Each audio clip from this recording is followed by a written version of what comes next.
What's up, everybody? Welcome to the Early Edge NFL Kickoff Show brought to you by BetMGM, the Sportsbook. Born in Vegas. Full house tonight. Will Brinson, Sia Nejad, Danny Brasco, Kens Brooks, back from Indianapolis. Yes. Did you try the shrimp cocktail? I did try the shrimp cocktail. Me and Very Chip nice. actually. I have a nice video of me and Chip. Maybe I'll send it on in and we can watch it later. It didn't taste like good. It was just like very overwhelming. And honestly, I thought St. Elmo's was a little overrated. St. Elmo's is extremely overrated. It's good. It's good. Harry and Izzy's is better. St. Elmo's overrated. Harry and Izzy's owned by Peyton Manning partially too. And it's a little odd that this Midwestern state, landlocked, has decided that they're like this city, their signature item is a shrimp cocktail where they put so much horseradish on it you choke up and start crying when you dip your shrimp in there. Now I like it, but the shrimp's fine. It's not like great anyway. Sorry. Yeah. It's an NFL city. This counts. Yeah. What's up, boys? How you doing? Great trip. Shrimp cocktail, overrated. Just gonna throw that out there. I am a fan of it. I'll definitely go for it. I like heavy on the horseradish. Cleanse the system a little bit. So I'm not mad at that. Oh no, you are like you are. Me and Chip here panicking. Yeah. Oh my gosh, that's funny. Yeah, it's bad, man. You start welling up and choking up. It's tough. I'm exposing myself like this. Yeah. You've hung with Chip before, right? Yeah. I got a nice reunion with the three boys. Yeah. Chip and I live like 3 miles from each other. Yeah. Well, I didn't know that close. I knew you're both from Raleigh. Yeah. Well, I mean, it's Raleigh. It's not that big. I had one other indie tape, but you know what? We don't. Oh, I know. You know what's good? Shrimp burgers. We've never had a shrimp burger before. Fried shrimp on a shrimp burger. That's a very Southern thing. Anywho, I digress. We got a. I think we got a banger tonight, right? I mean, it's going to be fun. Points. If we had Dak Prescott in this game, we'd be expecting. I mean, it's interesting because the total is over 50 with Cooper Rush at quarterback. What's the total here? It's Bengals at the Cowboys. Cowboys are 4.5-point dogs at home. A total of 50.5. Sia, what's the total of Dak Prescott's playing in this game? Like, how much higher is this going? That's a good question. So was the question, if Dak is in this game, what's the total? I mean, not much higher than this. I don't 52, think. 52 maybe? Yeah, 52.5, maybe something like that. But yeah, it's a good point. Maybe that tells us something about Dak Prescott, by the way. Just throwing that out there. Said the Commanders fan. Get Cooper Rush. Cowboys have won 2 straight. Big dogs at home. This is the Simpsons game too, by the way, which is kind of interesting, I suppose. Wow. And Joe Burrow playing. I mean, this is going to sound kind of stupid, but it's true. He's playing at an MVP level. The Bengals just aren't winning because the defense can't stop anybody, and that's why the total is so high here. So, Sia, what are you on in this game? Or Danny, what are you on in this game? Sorry, let's go Danny first because Danny hadn't gotten a chance to talk. Mm-hmm. Yeah, I mean, in terms of the side and total, I'm not taking a stab at either of those. I'll have more to discuss on my official plays when we talk about props. But, I mean, I agree. The totals climb so high. It's hard not to lean to the over. Both of these defenses absolutely stink. They're bottom 3 in the league in almost every major category, EPA per play, success rate, you name it. They haven't been able to stop anything. So, even with Cooper Rush at quarterback, like you mentioned, I'm thinking Dak total could be 54.5. I don't know, because Cooper Rush might still be able to move the ball against this really porous Bengals defense that is, again, without Sheldon Rankins. We know the Cowboys' rush offense has been nothing to write home about. They barely had anything going the entire year on the ground, but they probably will be able to run against the Bengals. Everybody has. And I think we see offense from both sides. So, I guess it's a lean to the over. And ultimately, I think the Bengals are going to put up more scores than the Cowboys. This offense, this is one of the best 4-8 teams you'll ever see. Like you said, the offense is not the reason they're losing. They're just losing shootouts because the defense can't stop a nosebleed. So I think the Bengals get it done, but I'm not going to play the spread. I do think we see points, though. I mean, Burrow is leading the NFL in passing touchdowns, 30. Just 5 picks, 3,337 yards through 12 games. He would be the number 2 favorite for MVP if the Bengals were 8-4 right now. I'm just going to tell you that right now. Sorry to the Eagles fans out there and Saquon who's not winning it. Kens, Sia, go ahead. We'll get your pick against the spread or total, and then before Kens can give out a pick, I have to show something on the screen. Yeah, I have an official play in a prop. If you watched this morning, it is that same prop. I've got a parlay to give out later too, kind of one that's on the safer side relative to the plus 800 I gave yesterday, which, by the way, hit every single leg except the Will Dissly 25+ receiving yards. He was 6 away when he got injured in the second quarter. So that plus 800 that was boosted to plus 1200 really should have cashed. We've had some bad tight end luck because we had an SGP that had Jake Ferguson, who's in this game from 3 weeks ago, and he got a concussion on his first catch. All right, with all that said, I don't have an official play on the side. I will say this, though. I think Dallas is going to be way more competitive in this game than people think. I do think when we look at their defense, it's a lot healthier now than it was most of this season. So that does say something about maybe their ability to push back a little bit. I do lean, if I was going to take anything, it would be the first half +3. Again, this is not an official play. It's just a lean. This is now 3.5 in some places. Notice the +3 is -105. You can get +3.5 at like -120, -122. I think that's a pretty good look. I can see Dallas sticking with the Bengals and the Bengals opening it up, kind of like they did against the Chargers a couple weeks back in a primetime game where they were flat for a half, and then all of a sudden the second half, Justin Herbert and company couldn't score, and the Bengals just were a complete machine. So I like Dallas first half, especially if you can get the hook +3.5. All right. Josh, let me see the Joe Burrow outfit for tonight. My God. What is that? A little Simpson-y, isn't it? A little, looking like a Harold in the Purple Crayon. I don't know. Yeah, go ahead. Go ahead. No, I was going to say, this is too hard.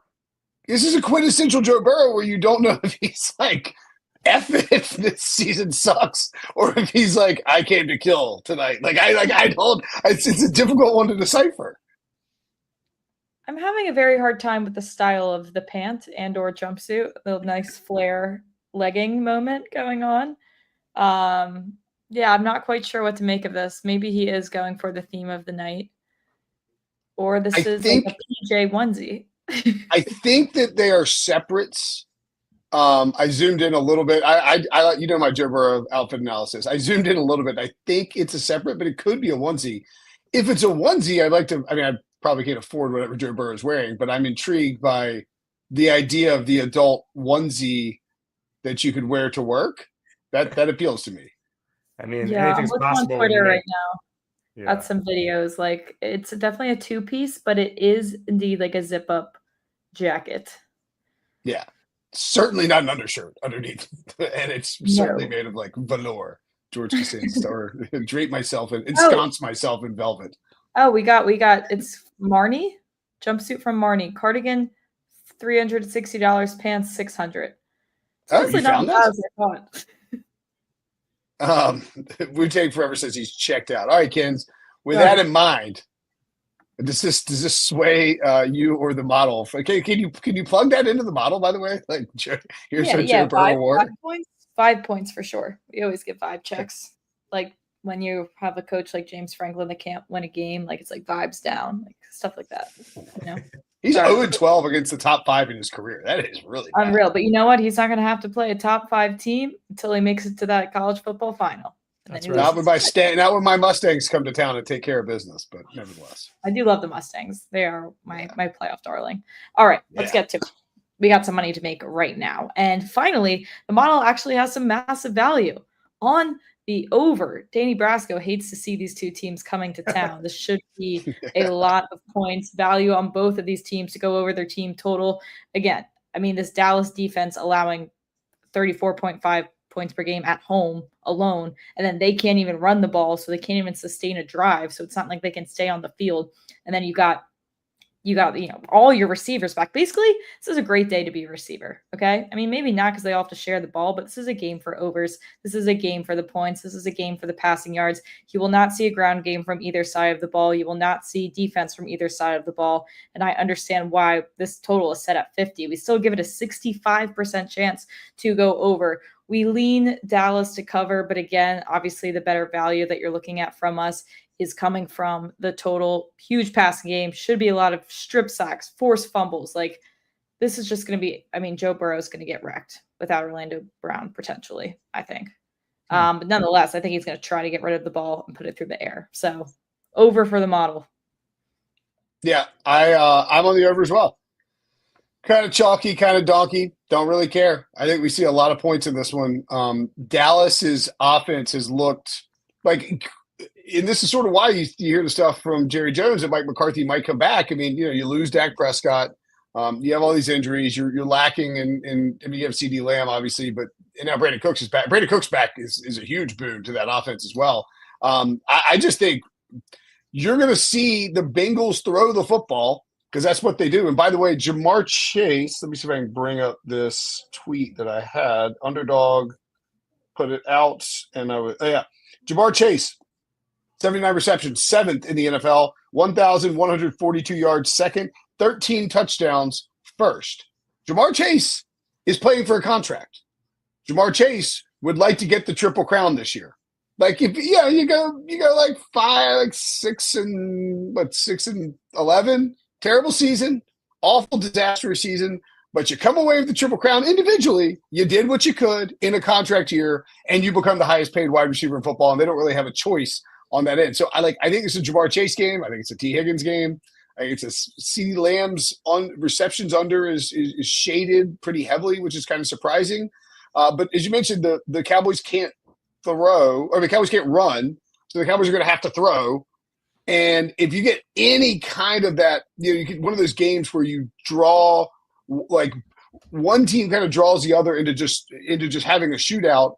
I think we get that pretty easily here, and I would certainly look, if we don't get a ton of scoring early on, and maybe a live over in the second, first quarter, second quarter, if maybe they stall out and have to kick some field goals. I just think we're going to get some wackiness in the second half and some points being scored. Before we had some questions, a couple questions. Wilmar says Bengals in the over all day. Ray Garcia says hammer the Bengals, double hammer the Bengals -4.5. I don't know where double hammer fits in next to a 10-unit whale play, but it seems like it's pretty comparable. Kylie Reynolds. We'll get to the player props in a second. But there was another question for Sia. Since you apparently hate cranberry sauce and shrimps or shrimp cocktail, somebody said, Sia, what is your favorite food? That's a great question. I don't have an immediate answer. Yeah, that you eat crunchy peanut butter, so take that for what you will. Wait, yeah. Crunchy peanut butter is better than creamy peanut butter. I agree. That's not even a contest. We'll go Jif there too, but I'm not going to be like super nitpicky about that. But yeah, crunchy over creamy all the way. I will say this. I don't have a favorite food, but I will say this. When Boston Market was a thing. Oh, man.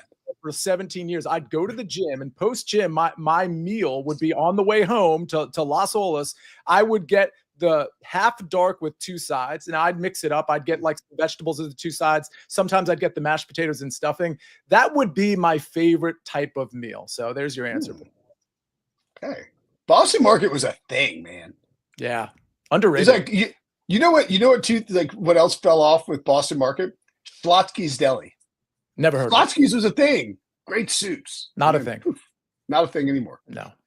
It wasn't a thing then? No, I've never heard of it. So you can't put it on the Boston Market plane if I've never heard of it. Boston Market has some dank chicken pot pies too. Anyway, I digress. Any more questions about the game itself? I don't Boston Market. All right. So Boston Market was a thing apparently. Boston Market cornbread was the real deal. God, that little honey butters, the glaze on top. Mm-hmm. Yeah. Yep. I definitely have. I remember cutting school once and just going to eat a rotisserie chicken with my boy. Like Boston Market is pretty solid. Shout out to Brad Betts. Schlotsky's is amazing. Is that the correct spelling? If so, well done, Brad Betts. Okay, they have giant signs up that says that. And you're like, what the hell is that? Like. So here's the thing. I do want to respond to the total thing here because it is going up. It's going up for good reason. I do see a scenario where the Bengals don't move the ball quite as efficiently because I think who was it? Ken's might have just said you're going to see a pass rush from the Dallas Cowboys, and that secondary is a lot more healthy now than they were, let's say, this entire season, but certainly over the last 4, 6, 8 weeks. The other thing is, what we've seen from Dallas now that they've dedicated themselves to an actual running back instead of like the ghost of Ezekiel Elliott's past is that they're feeding Rico Dowdle. And as somebody in the chat pointed out how many yards, rushing yards he's gotten over the last 2 games. More importantly, he's got 19 and 22 rush attempts. So there is a scenario where if Dallas can run the ball, which you would think they would be able to do, and if they can keep Joe Burrow and company off the field because of Rico Dowdle, there's a scenario, particularly in the first half, where there might not be as much urgency as the second half. When you're down 10 points, you really have to move the ball. I could see a scenario where we don't see as many points as we think in this game. But again, particularly in the first half, under 24.5 in the first half, also another look I kind of like in this one. Yeah, and there's also the possibility that Dallas can't stop Chase Brown on the ground.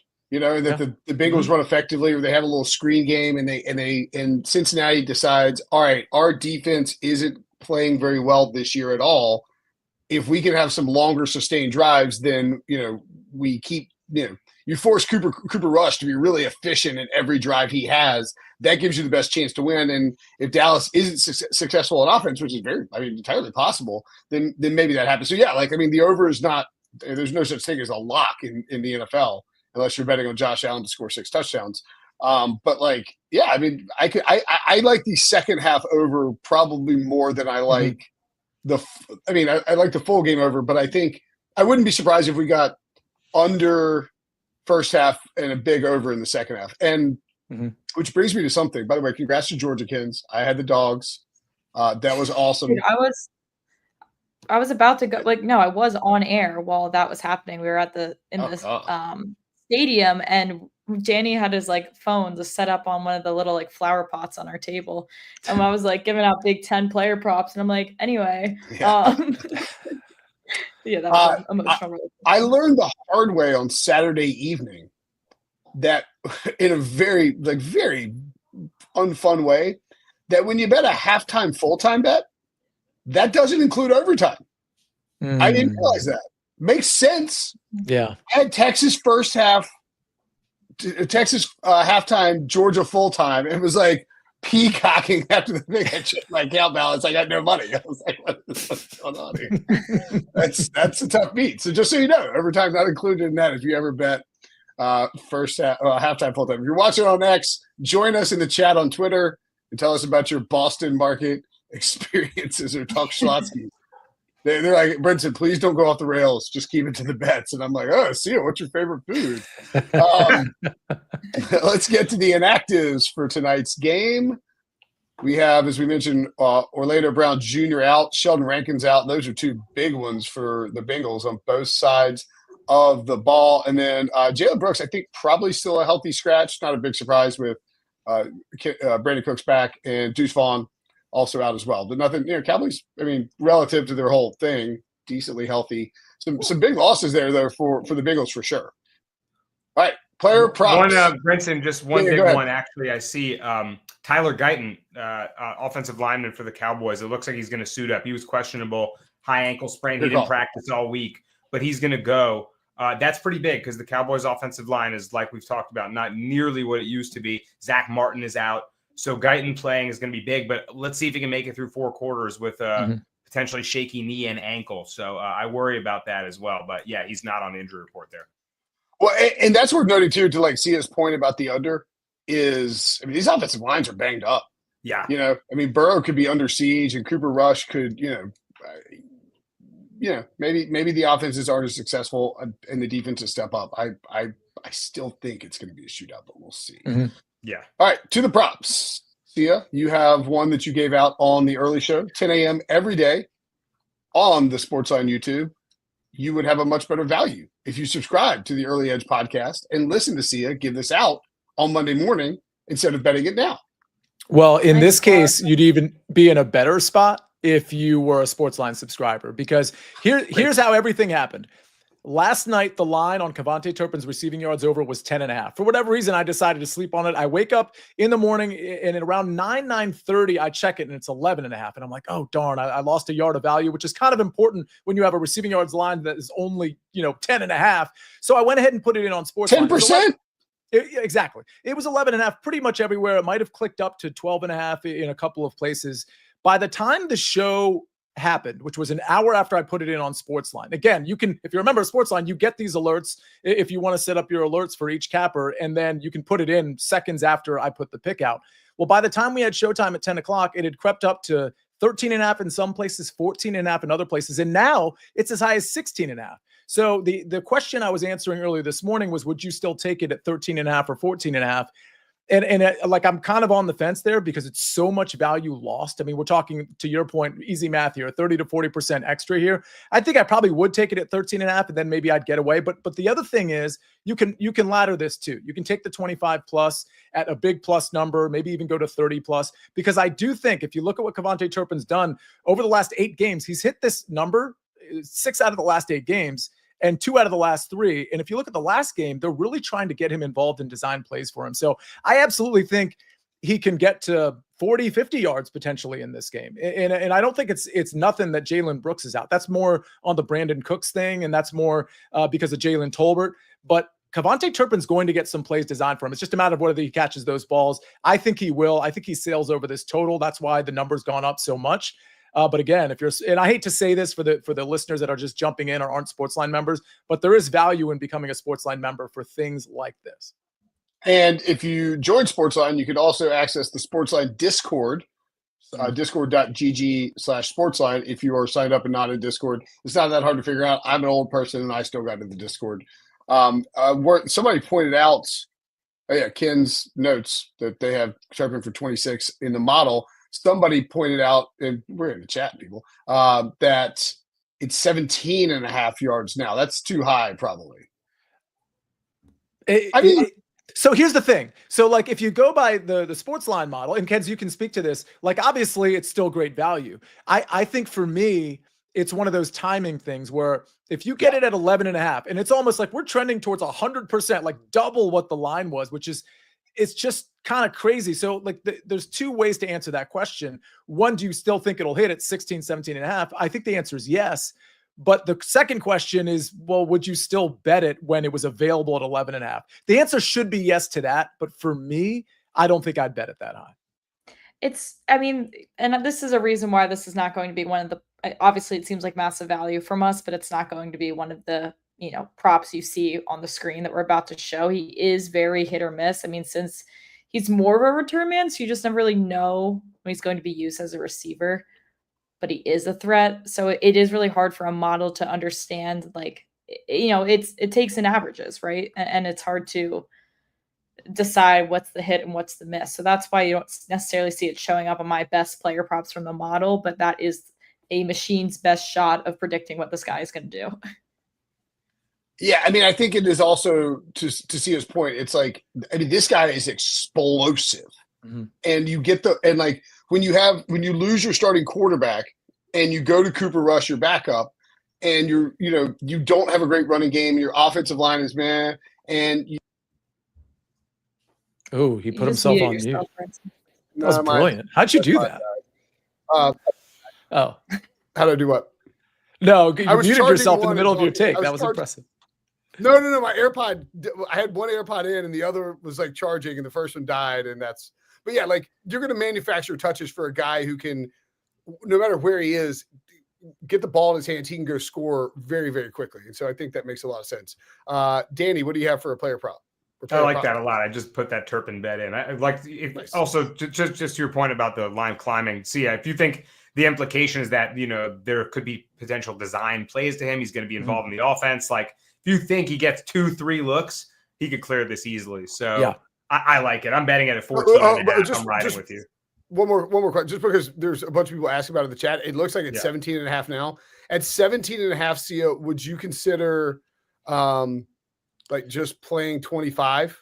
Yeah, because you're getting a really good plus number on that. And I do think the likelihood that he has one long catch, maybe he has 2 catches, but he has one long catch for somewhere between 20 and 30 yards, I think is likely enough to take the plus number that you're getting at 25 plus. Yeah, and like, what's his reception line? 1.5. Gotta be. So there. As of this morning, 1.5 at minus 130. That tells you a lot, because I can tell you that when I put the play in, his receptions line was not available. It wasn't a thing. And so now that they put that out there and it's trending to the 2 receptions, I think that's when everybody's like, oh, well, he's obviously clearing 11.5, 12.5, 13.5, and so on. Yeah, if he catches 2 passes, he's probably getting to 30 receiving yards. I would think. Maybe we'll see. Danny, sorry, your props. Yeah, so I got similar theme on both of my props, and Ken's alluded to this one already. We'll start with the Bengals side, and I'm going with Chase Brown over 23.5 receiving yards. Again, if you're a SportsLine member, I put this out at 11:50 a.m., so just before noon, and now this line has climbed to 27.5. I would still play this because Chase Brown has clearly shown that he's a dual threat back that needs to be respected in the pass game. Orlando Brown, what Ken's alluded to before, out for the Bengals, and he's been a key piece on that offensive line. Micah Parsons is now back for the Cowboys, and as bad as this Cowboys defense has been, one of the things they do well is get pressure to the quarterback. So with Orlando Brown out, I think Joe Burrow is going to have to get the ball out quick. Chase Brown, he's had games where he's gone for 50+ in the last 3. Game where he had 9 catches on 11 targets, where he just got over and over dink and dunk targeted. And I could see a potential game script where there's a ton of dropbacks for Burrow. He's gunslinging. He's just looking to rack up numbers as the season's pretty much lost. The Bengals are actually still in it mathematically. They're not completely eliminated, but I think they'll just, throw the kitchen sink at everyone and try to rack up his stats down the stretch. And I think Chase Brown's going to be the beneficiary of a lot of open coverage, zone. Just find that little soft zone, and he can break off some big plays. He's got 3 games in a row where he's got a 15+ reception too. So low receiving yards total. I know it's climbed a bit. I would still take it. And the other one is the same prop on the other side. Rico Dowdle, over 15.5 receiving yards. It's actually down 14.5. So curious, but I was expecting maybe Tyler Guyton to be out for the Cowboys. Still, Zach Martin out. I think this offensive line going to have their own issues. And Rico Dowdle's had plenty of games where he's gotten his target share. 8 out of 11 games this season, he's got 3+ targets. We've seen him climb way over this number. So the way that this loses is if Dallas decides to go run heavy, see if the Bengals can stop them without Sheldon Rankins, and you end up seeing Rico Dowdle with 20 carries and only maybe 2 targets or 2 receptions. So that is why it's low. But again, just a key piece of the offense. I think he gets plenty of touches, and I think he'll get his 3+ targets. So I like his over 2.5 receptions, and I also like his over 15.5 receiving yards. Another explosive player that can break one easily. So yeah, both backs over their receiving yards tonight.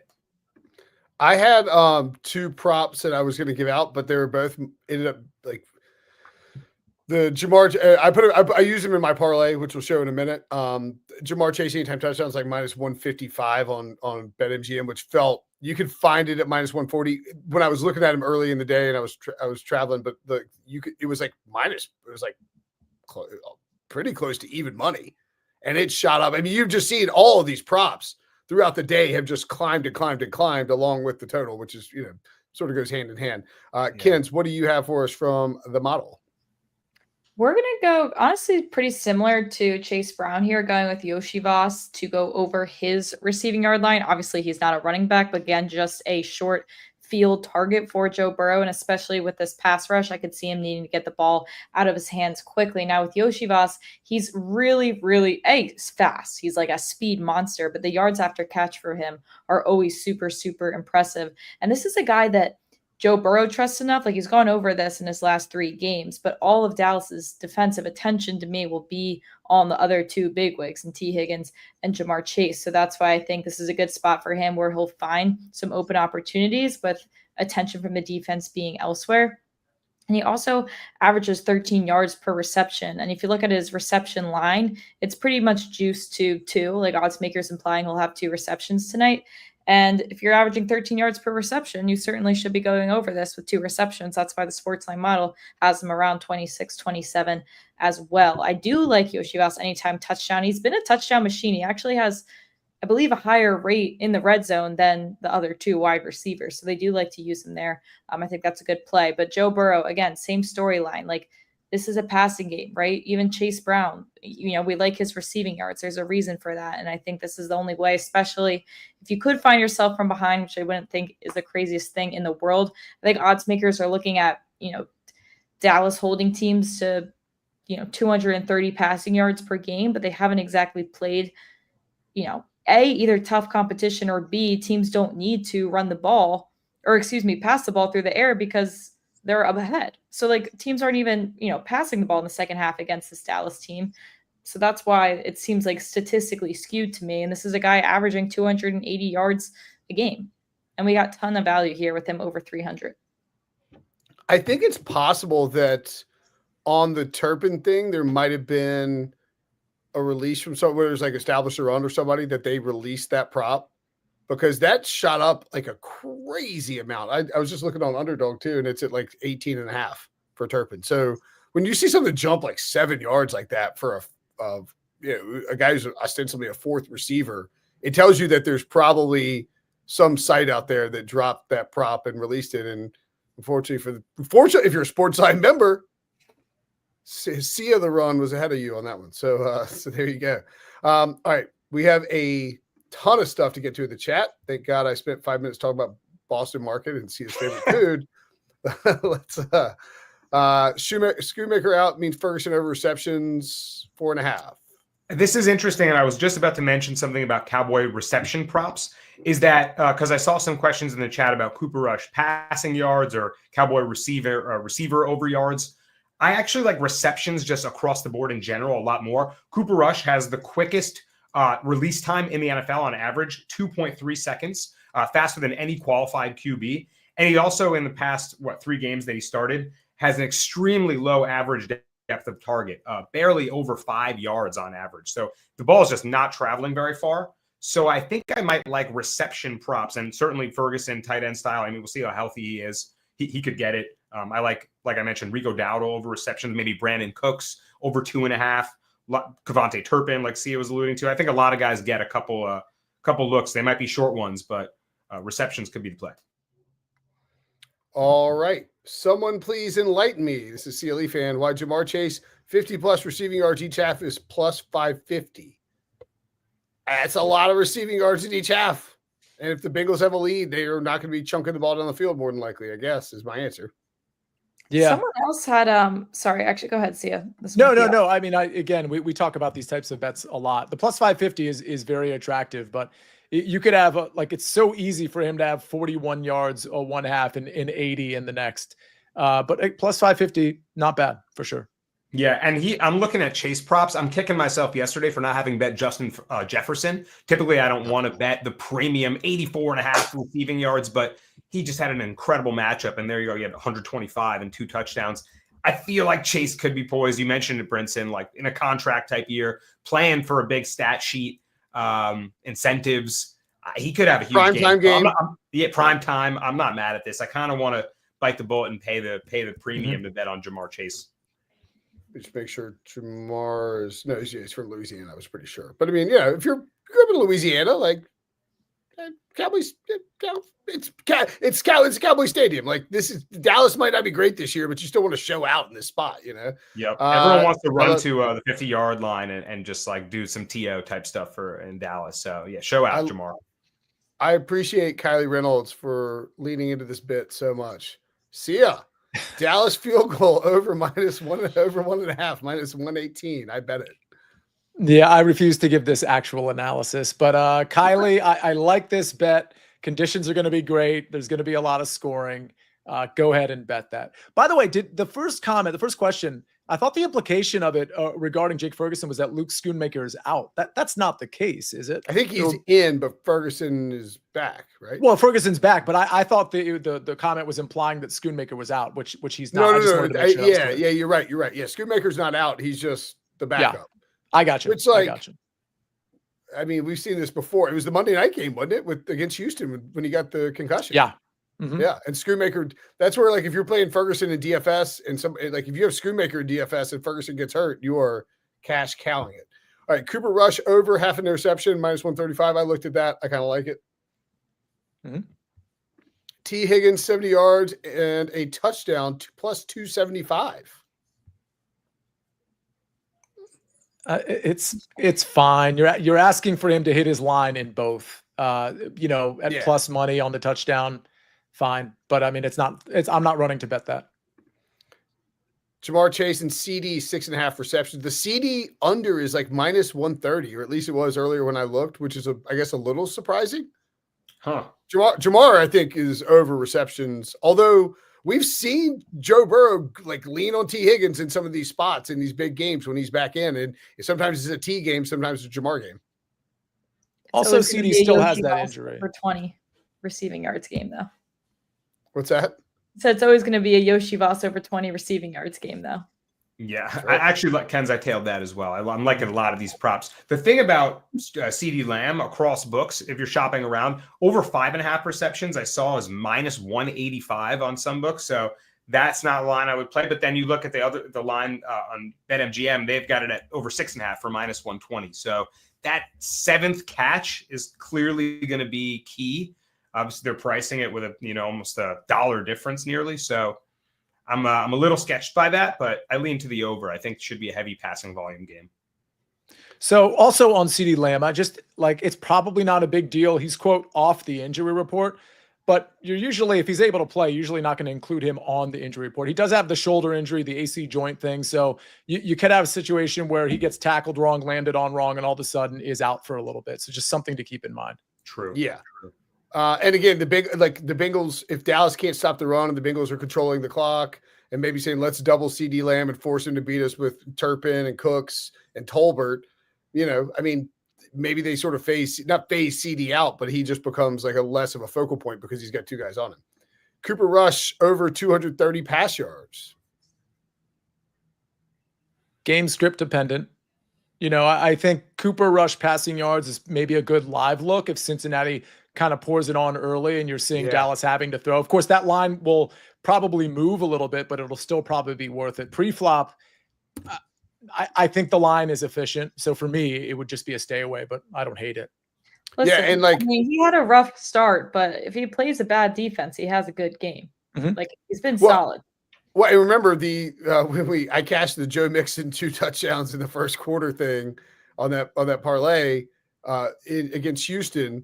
That's when he threw for 354 yards. I mean, they were down big, and it was just he's going to have to drop back a ton. So yeah, if the Bengals get up 14-0, to Sia's point, great live look on Cooper Rush live passing yards over against this defense. Yeah. Lamb 25 plus both halves plus 140. Dallas over 1.5 field goals from Gipper's picks. I think he's just saying these are my 2 favorite picks.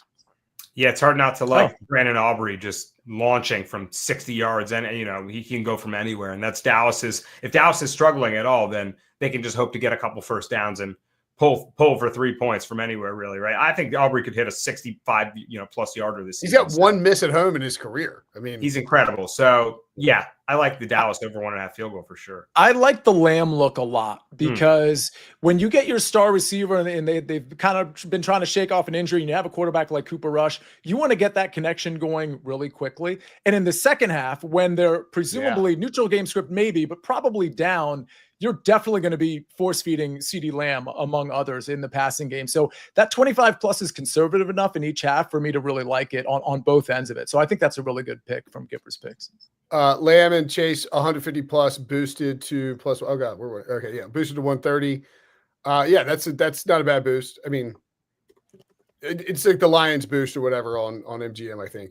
Yeah, and if one guy goes superstar mode, they could do it on his own if the other guy somehow disappears. So I'm not mad at that either. All right, I'm ripping through. I'm sorry. Chase Brown receptions over 3.5 minus 155 is just too much to. You can get a little game scripted out there. Shop around. I saw this at minus 124 on some other books. So shop around if you can for a better line. But yeah, I agree. Too chalky to play yards there. Yeah. I'd go yards over receptions. I like Burrow over 37.5 longest pass completion for sure. I mean, Jamar Chase is a walking 80-yard touchdown. Yeah, I like it. Chase Brown TD.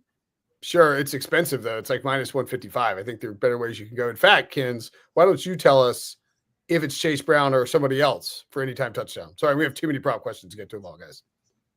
All right.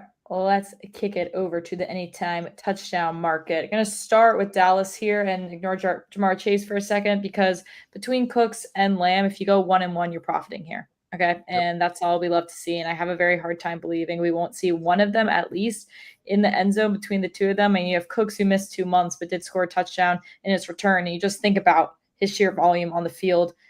since 2023, the over is 10 and 12, 46%, which obviously isn't over 50, but given the value you're getting at plus 310, I still think it's definitely worth a shot here. CD Lamb obviously speaks for itself.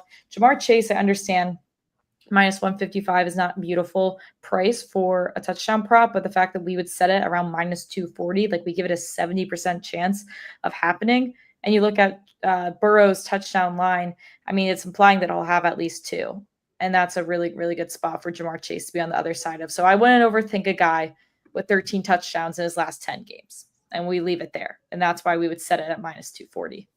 Yeah, he's a good value. In fact, that can lead us right into my parlay, which features a Jamar Chase anytime touchdown. That's what we lead it off with. It was just too expensive. I didn't want to include it in my props. Felt like a little like cheating. So Jamar Chase anytime touchdown. Jamar Chase 75 plus receiving yards. I think he gets there. Chase Brown 75 plus rushing yards. He's just a workhorse, and Dallas can't stop the run. Rico Dowdle over 2.5 receptions, hitting his last 2. I also would note that Darren in the chat pointed out Rico Dowdle to catch a pass first drive, did it last game, plus 260. Not terrible. Good way to get the ball out quickly for Cooper Rush. And then finally, Brandon Cooks 25 plus yards. So really you just need Jamar Chase to kind of step up and Chase Brown to run the ball well. And then we got 10-1 on that. Sia, you also have a parlay for us. Yeah, we're cutting the odds in half. This one's only 4-1 with the boost on BetMGM. So actually, like the true value is plus 320 without a boost. This is very conservative, and it's one of those where you can take pieces and add to it. This is almost like a foundational, to the extent there's such thing as a foundational same game parlay piece. This would be it. Joe Burrow passing touchdowns over 1.5, alternate over 39.5. Alternate spread, Dallas plus 10.5. Jamar Chase to record 50 plus receiving yards, along with T. Higgins, 50 plus receiving yards. Jake Ferguson, 25 plus receiving yards. And this one, a little bit game script dependent, but I still think it's a comfortable number. Cooper Rush to record 200 plus passing yards. You'll notice that my pick, Cavante Turpin, isn't on there. That's actually on purpose. If you want to add that too, that's great, but that's a separate pick of mine. I didn't want to have everything kind of sync with a 1 or 2 catch potential Cavante Turpin. So this is my SGP. So you've got Will Dissly PTSD. You got Will Dissly PTSD is what it is. Like, so what's funny is, we've hit a couple of these SGPs, but lately we've missed 2 by 1 leg. And I'm pretty sure last night, it was because of Will Dissly 25 plus. And one of them was due to Jake Ferguson from, to your point, Will, like 3 weeks ago. So it's not great. Sometimes I hesitate to put these tight ends in there, but it's just random luck at the end of the day in terms of the injuries. Yeah. Oh yeah, for sure. Especially just 2 tight ends in those spots. I mean, just a tough scene. And yeah. This whole betting thing's all just luck, But, I mean, when the best bettors in the world are like at 57%. Yeah, there's a lot of luck involved for sure. Especially if you're talking about like an inflated pig butt that bounces in like in an oblong shape, like that bounces all over the place. There's a lot of luck involved. All right. We've all had our first touchdown bet call back before, and BetMGM is giving you a second chance with BetMGM's Pro Football Second Chance. Place any first touchdown score bet. If your player doesn't score first but scores second, get your entire stake back in cash. No opt-in required. Here's how it works. Place a pregame straight first touchdown score bet in any NFL game. If your player scores the first touchdown of the game, win your wager as normal. If your player scores the second touchdown of the game, you'll get your stake back in cash. It's that simple. Log in to BetMGM for more details. Let's get to our diamond hands. We'd like to get to 3 here. I'm going to go with Brandon Cooks. 20-1. I don't know what if Homer Simpson's going to scream out "Doe" or something when like Cooks scores first, but I don't know. I think there's just a lot of value, Sia, on the Cowboys side here. Just because of the line, it's a home game where they're big dogs, so the Bengals are all going to be juiced up, and there just feels like there's value here for the Cowboys, right?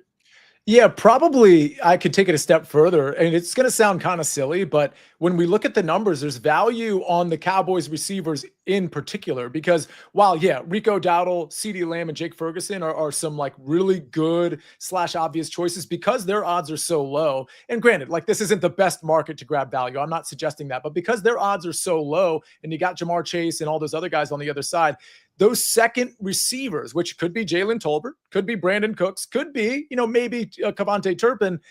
Those guys have odds that are like maybe at least a touch longer than you'd normally see them, particularly in Brandon Cooks' case, because we know in the red zone, he's absolutely a reliable target that Cooper Rush is going to want to throw to. As for me, I'm going with Kevontae Turpin. I think whether they get him involved early, I'm not 100% sure, but he is a guy that can take it to the house, either on a long bomb or a wide receiver screen if it's blocked correctly. Turpin is 5'9", 153 pounds, by the way. But he's so fast, he just can, you can find him missing in the action because he's just run past the pile. So give me Turpin at plus 3,500. And for what it's worth, if he returns the kickoff to the house, you get Turpin there as well. Kens, you're also on the Dallas side with, quite frankly, the best value on the board. Right. Yeah. I mean, now we're in desperation mode. I've been cute. I've tried to have themes. And now if I can get your wide receiver one at 11-1 and hit the threshold of our 10-1 criteria, I'm going to have to do that right now. Okay. Because the clock is running out. I'm getting embarrassed. And I like that basically the same thing with Jamar Chase and T. Higgins. You can't triple team somebody, right? And I feel the same way with Brandon Cooks. So everybody, and you have Jake Ferguson healthy as well. So you can't put all your attention on this guy. I can't overthink this here. 11-1 on CeeDee Lamb, I think it's just a pretty good spot to be. Hey, I did the same thing a few weeks ago when CeeDee Lamb was 11-1. It didn't get there, but it was the Texans game. Felt like pretty good value. I think Danny called me a fraud for going with. This is also Danny's punching air right now that I'm taking such a cheap little shot. I get it. Danny going with the big man. Shout out to Penn State for the Bengals. Yeah. I think my last pick was a totally modest plus 1,300 or something like that. But I need to get on the board as well here. I feel your pain. And I'm going with Mike Gesicki. He has been involved in the Bengals offense and then curiously disappears here and there. But when he is involved, he's involved heavily. He's got games last week against the Steelers. He had 5 catches on 5 targets. And, he's had games with 7+ catches, huge yardage. And hopefully he can get a score here. I think with all the attention going to Jamar Chase and T. Higgins, he's got a chance to find the target in the back of the end zone. So give me Mike Gesicki at 17. All right. Ken should have gone Yoshivas 20-1. That's my other problem. Typically I come on these shows and I go all in and hyper fixate on one guy. That's also not working for me, apparently. That's why my best ball teams are disastrous, because Dalton Kincaid exists. All right, let's read. Somebody said Tanner Hudson in the chat earlier. I don't think that's a terrible look at his odds. It was 40-1 or something like that. For sure. And the Bengals do that a lot down by the goal line too, where they'll sneak that second tight end out and Burrow will just hit him on a quick hitter. All right, let's get to our recap. I am on the over. That's a single bet for me. That's unusual. Sia, that's very unusual. It looks weird. Sia on the over 11.5 receiving yards for Kevontae Turpin. Danny on Chase Brown over 24.5 receiving yards, and Rico Dowdle over 15.5 receiving yards. And Kens has Yoshivas over 20.5 receiving yards, and Joe Burrow over 277.5 passing yards. That's creeped up a bit, but still a good look. He could go nuclear here. Also, make sure if you missed it to check out Kens in the models. Anytime touchdowns. Great stuff. Let's get a great game. Tons of points, tons of fantasy scoring, a lot of green tickets and winning bets for Kens, for Danny, for Sia. I'm Brinson. Thanks for watching. Thanks for listening. See you guys later.